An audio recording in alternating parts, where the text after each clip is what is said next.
बड़ी खबर इस वक्त की हम आपको लगातार बता रहे हैं कौन कौन से मंत्री को कौन कौन सा मंत्रालय मिला है। बहुत जल्दी से मैं आपको बता देता हूं। देखिए, एक बार फिर से Rajnath Singh ministry of defence संभालेंगे। अमित शाह के पास होम अफेयर्स के साथ साथ मिनिस्टर ऑफ कॉर्पोरेशन बनाए गए हैं। वो Nitin Gadkari minister of road and transport जैसा कि वो पहले थे, उनके पास वही मंत्रालय रहेगा। निर्मला सीतारमण को फाइनेंस और मिनिस्टर ऑफ कॉर्पोरेट अफेयर्स रखा गया है। Shri Narendra Singh Tomar minister of agriculture and farmer welfare हैं। साथ ही आपको बता दें कि Subrahmanyam Jaishankar minister of external affairs, इनके मंत्रालय में कोई बदलाव नहीं किया गया है। Arjun Munda minister of tribal affairs रहेंगे। Smriti Zubin Irani minister of women and child development यानी कि महिला बाल विकास मंत्रालय। पीयूष गोयल के पास अब जो मंत्रालय होगा वो होगा minister of commerce and industry, minister of consumer affair, food and public distribution and minister of textile ये होंगे। धर्मेंद्र प्रधान के पास होगा एजुकेशन यानी कि शिक्षा मंत्रालय, स्किल डेवलपमेंट और एंटरप्रेन्योरशिप। साथ ही प्रहलाद जोशी के पास होगा parliamentary affairs, coal and minister of mines भी ये होंगे। विकास चंद्रा हमारे साथ जुड़ गए हैं। विकास, बहुत सारे नाम और उनके मंत्रालय जो हैं जिस तरीके से बांटे गए हैं वो मैंने बताए हैं। जरा इसके आधार पर बताइए कि अब क्या क्या हमें नया बदलाव देखने को मिला है और इन बदलावों को मोदी की तरफ से देखें, प्रधानमंत्री नरेंद्र मोदी की तरफ से देखें, या फिर आने वाले वक्त में जिन राज्यों में चुनाव हो रहे हैं उसके नजरिए से देखें, तो किस तरह का ये मंत्रालय और विभागों का बंटवारा है?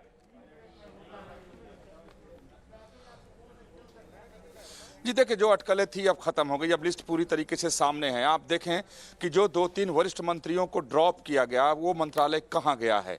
आप देखिए जिस तरीके से प्रमोट किया गया, पहले कई तरह के कयास लगाए जा रहे थे। आप देखें कि जो रविशंकर प्रसाद का जो लॉ एंड जस्टिस है वो किरेन रिजिजू को चला गया है। प्रकाश जावड़ेकर का जो मंत्रालय था वो अनुराग ठाकुर के पास आगे भी चला गया है। तो इस तरीके से ये 2 नौजवान युवा चेहरे को प्रमोट किया गया है और अच्छे मंत्रालय के साथ और उन वरिष्ठ मंत्रियों के मंत्रालय दिए गए हैं जो सरकार के चेहरा माने जाते थे। बाकी अगर मंत्रियों की बात करें तो ऊपर के कुछ टॉप लोगों के मंत्रालय के साथ छेड़छाड़ नहीं है। बाकी आप देखें कि एक हर एरिया को, हर क्षेत्र को, हर तबके को कुछ ना कुछ बांटने की कोशिश की गई है। और इस बार जैसा मैं पहले चर्चा आपसे हो रही थी तो मैं बताने की कोशिश कर रहा था कि अभी तक जो समझ में आया है सरसरी निगाह डालने पर कि इस बार मंत्रियों के इंटरेस्ट के हिसाब से, उनके काम के क्षेत्र को समझते हुए किस फील्ड में वो काम कर सकते हैं, कहाँ वो उन्होंने पहले काम किया हुआ है या फिर उनका इंटरेस्ट का एरिया क्या है, तो उस हिसाब से भी इस बार मंत्रालयों का बंटवारा है। अगर जहां तक रहा सवाल, अगर राजनीतिक तौर पर इसे देखें तो राजनीतिक तौर पर 2 चीजों को इसमें साधने की कोशिश की गई है। एक, क्षेत्रीय संतुलन को स्थापित करने की कोशिश की गई है। दूसरा, जातीय समीकरण को भी साधने की कोशिश इसके जरिए की गई है। लेकिन जो विभागों का बंटवारा किया गया है, जैसे गिरिराज सिंह की बात करें तो अब उनका जो मंत्रालय पहले वाला था वो पुरुषोत्तम रूपाला के पास गया, अब वो ग्रामीण विकास मंत्री हो गए। यानी गिरिराज सिंह की जिम्मेदारी ज्यादा बढ़ गई। चूंकि असली जो सरकार के तमाम ऐसे कार्यक्रम चल रहे हैं और रूरल डेवलपमेंट मिनिस्ट्री के तहत चलते हैं, तो गिरिराज सिंह के बारे में कहा जाता था कि शायद वो ड्रॉप कर दिए जाएंगे, लेकिन वो माना जाता है कि मोदी के चहेते हैं तो इसलिए उनका भी एक तरीके से प्रमोशन ही कहेंगे। तो कुल मिलाकर के अपने मंत्रिमंडल को प्रधानमंत्री मोदी संतुलित करने की कोशिश किए हैं, वो हर हिसाब किताब से।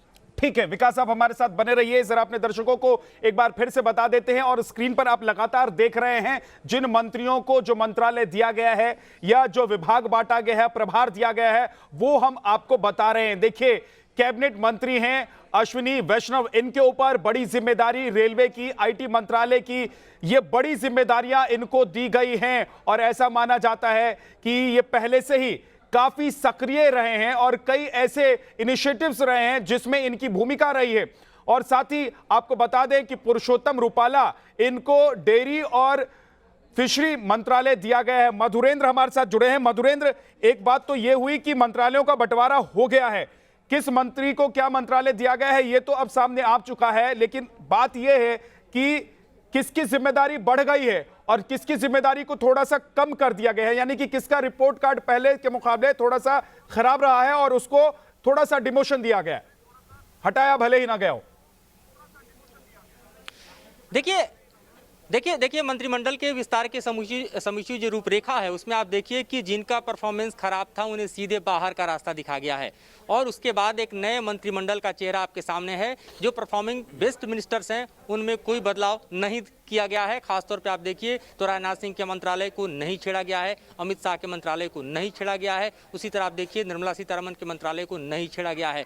लेकिन जो बदलाव है उसमें आप देखिए तो रेल मंत्री जो कि पीयूष गोयल थे उनको सीधे तौर पे कॉमर्स मिनिस्ट्री का एक तरह से पद दिया गया है, कपड़ा मंत्रालय उनको दिया गया है। तो आप कह सकते हैं कि एक बड़ी जिम्मेदारी उनके हाथ से अब चली गई है और यूं कहें कि कॉमर्स मिनिस्ट्री में उनको परफॉर्म करने की एक बड़ी जवाबदेही जो है वो सरकार ने दी है, क्योंकि एक ऐसा मंत्रालय है जिसके जरिए जो वित्तीय संतुलन सरकार का है और देश का है वो निर्धारित होता है। दूसरी तरफ आप देखिए कि रेल मंत्रालय जो कि प्रधानमंत्री के विजन में ऐसा मंत्रालय रहा है जिसके कायाकल्प की योजना मोदी के पहले कार्यकाल में ही बनाई गई थी और उसके बाद से लेकर अब तक 4 मंत्री बदल चुके हैं। सबसे बड़ी मुश्किल रेलवे के सामने इस वक्त ये भी है कि कोविड के काल में रेलवे का वित्तीय घाटा लगातार बढ़ता जा रहा है। जो नए विजन थे, नए तरह के ट्रेन्स लाने थे, नए तरह से कायाकल्प करना था, दुनिया के तमाम बेहतरीन रेलवे में भारतीय रेलवे को ले जाना था, उसकी जो चुनौती है वो अब भी बनी हुई है। दूसरी तरफ आप देखिए तो बुलेट ट्रेन का प्रोजेक्ट भी लटका हुआ है। तो एक बड़ी जवाबदेही जो है वो वैष्णव को दी गई है ताकि वो परफॉर्म कर सकें और उस बैकग्राउंड से आते हैं। दूसरी तरफ आप देखिए तो पेट्रोलियम मिनिस्ट्री यानी बढ़ती जो कीमतें हैं उसका एक तरह से उदाहरण देना बेहद लाजमी होगा कि जिस तरह से कीमतें पेट्रोल डीजल की बढ़ रही है, धर्मेंद्र प्रधान उस मंत्रालय को संभाल रहे थे, अब वो नहीं संभालेंगे। ये मंत्रालय जो है हरदीप पुरी को दी गई है और हरदीप पुरी जो कि अर्बन डेवलपमेंट मिनिस्टर इससे पहले रहे हैं, हरदीप पुरी जो कि माना जाता है कि एक बेहतरीन सधे हुए ब्यूरोक्रेट हैं और चीज़ों को संभालने में माहिर हैं, उनको अब ये जिम्मेदारी दी गई है। तो पूरी तरह से देखें तो ये कैबिनेट का जो बदलाव है वो परफॉर्मेंस ओरिएंटेड है और इस वक्त जो जिम्मेदारी दी गई है परफॉर्मेंस करने के लिए दी गई है। उसी तरह आप देखिए सिविल एविएशन को, जिसमें देखा जाए तो सिविल एविएशन के सामने सबसे बड़ी चुनौती कोविड काल में यह है कि फ्लाइट जो है उसके लगातार हम कहें कि उड़ान की संख्या घटती गई है। जो फ्यूल प्राइसेस बढ़ रहे हैं उसके चलते जो फ्लाइट से लगातार महंगी होती जा रही है। सरकार जिसका विजन था कि चप्पल पहने हुए लोग भी फ्लाइट में सफर कर पाएं, लेकिन अब एक सपना होता जा रहा है। तो ये जिम्मेदारी एक तरह से देखा जाए तो बड़ी जिम्मेदारी है और ऐसे में एयर इंडिया का जो बढ़ता हुआ घाटा है जिसको एक तरह से सरकार चाहती है किसी तरह से। मधुरेंद्र, जरा अपने दर्शकों को एक बार मैं फिर से बता दूं, ये जो लिस्ट मेरे हाथ में है, इस लिस्ट में और उसकी जिम्मेदारी किस मंत्री को क्या मंत्रालय दिया गया है वो जरा एक बार फिर से मैं डिटेल में अपने दर्शकों को बता देता हूं और फिर मैं वापस आपके पास आऊंगा और हमारे साथ विकास चंद्रा है, उनके पास भी चलूंगा मैं। देखिए हरदीप सिंह पुरी जिसका जिक्र आप कर रहे थे, जिनका जिक्र उनको पेट्रोलियम और नेचुरल गैस, साथ ही हाउसिंग और urban affairs, Mansukh Mandaviya health and family welfare, chemical and fertiliser, यानी कि वो मंत्रालय जो आपस में जुड़े हुए हैं उसकी जिम्मेदारी इनको दी गई है। बहुत बड़ी जिम्मेदारी, बहुत ज्यादा भरोसा मनसुख मांडविया पर प्रधानमंत्री नरेंद्र मोदी का, क्योंकि कोरोना के सेकेंड वेव के बाद एक मंत्री से मंत्रालय लेना, उस मंत्री की छुट्टी हो जाना और उसके बाद किसी व्यक्ति पर, किसी नेता पर इतना विश्वास प्रधानमंत्री का होना। भूपेंद्र यादव जिनके पास अब है एनवायरमेंट, फॉरेस्ट और क्लाइमेट चेंज, लेबर और एम्प्लॉयमेंट मिनिस्ट्री अब इनके पास है। भूपेंद्र यादव के पास ये मिनिस्ट्री है, कैबिनेट मिनिस्टर हैं ये। महेंद्र नाथ पांडे को मिला है हैवी इंडस्ट्रीज का भार, यानी कि हैवी इंडस्ट्रीज की जो जिम्मेदारी है वो अब महेंद्र नाथ पांडे संभालेंगे। पुरुषोत्तम रुपाला को minister of fisheries, animal husbandry and dairying, ये तमाम जो जिम्मेदारी है, इस मिनिस्ट्री की जो जिम्मेदारी है वो दी गई है पुरुषोत्तम रुपाला को। जी किशन रेड्डी के पास कल्चर, टूरिज्म और डेवलपमेंट ऑफ नॉर्थ ईस्ट, यानी कि ये जो तीनों मंत्रालय हैं इसकी जिम्मेदारी एक साथ जी किशन रेड्डी को दी गई है। इस पर हम बात भी कर रहे थे विकास कि दरअसल ये तमाम वो मंत्रालय है जो आपस में जुड़े हुए हैं और प्रधानमंत्री का फोकस भी रहा है इस पूरे मंत्रालय कहें या फिर इस पूरे मुद्दे पर, इस पूरे दिशा में प्रधानमंत्री काफी आगे देश को ले जाना चाहते थे। तो जी किशन रेड्डी के पास ये एक बड़ी जिम्मेदारी होगी, ना सिर्फ एक मंत्रालय उनके पास है बल्कि एक मंत्रालय से जुड़ा हुआ जो दूसरा मंत्रालय है, विकास का कार्य है मंत्रालयों के साथ साथ, चाहे वो फिर कल्चरल विकास हो, चाहे फिर वो टूरिज्म को लेकर हो या फिर नॉर्थ ईस्ट का विकास हो।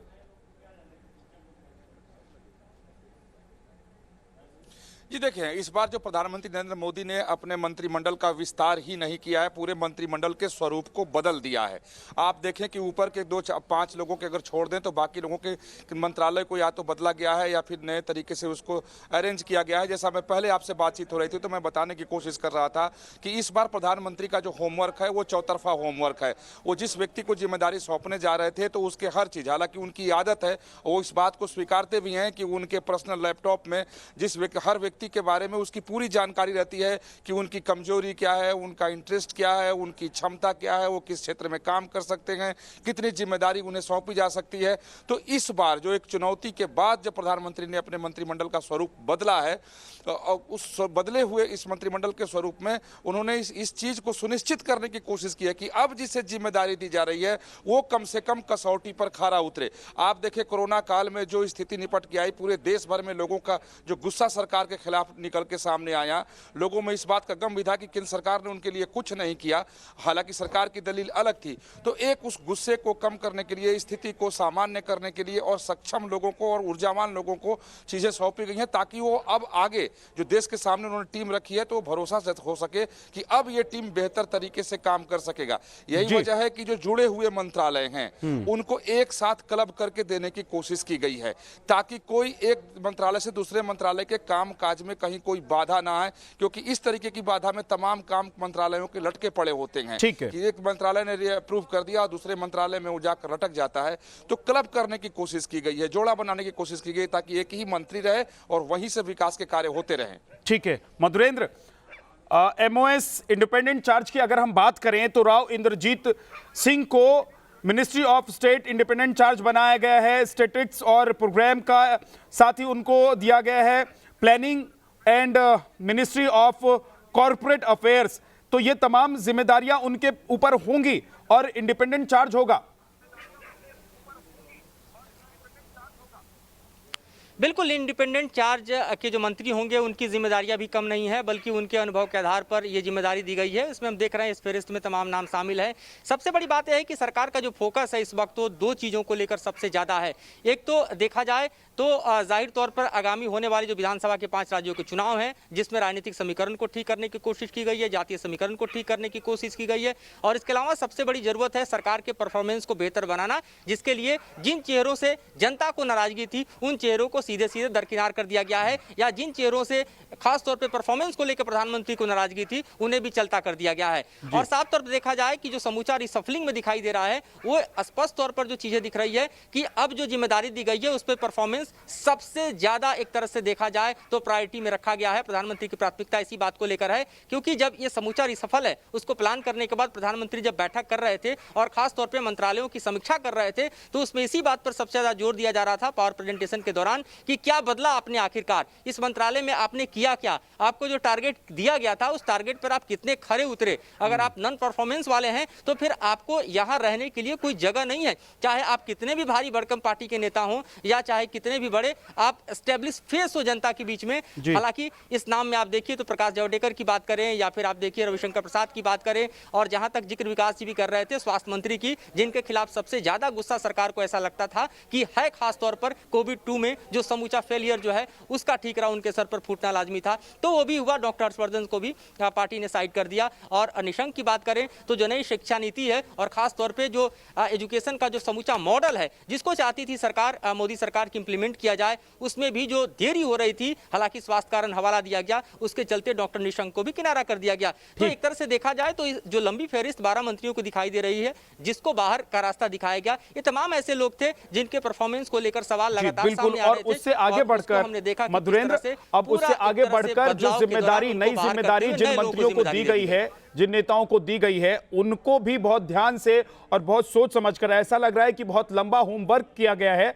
उसके बाद यह तय किया गया है कि कौन नेता, कौन मंत्री कहां से आता है और उसको किस तरह की जिम्मेदारी दी जा सकती है, या कौन सबसे ज्यादा विश्वास पात्र है, कौन अपने काम को लेकर सबसे ज्यादा प्रधानमंत्री नरेंद्र मोदी जिस तरीके से काम करवाना चाहते हैं, प्रधानमंत्री नरेंद्र मोदी को खुश कर सकता है, तो उसी तरीके से नाम भी रखा गया है। एक छोटे से ब्रेक के लिए हम रुक रहे हैं, फौरन वापस लौटेंगे, आप बने रहिएगा हमारे साथ।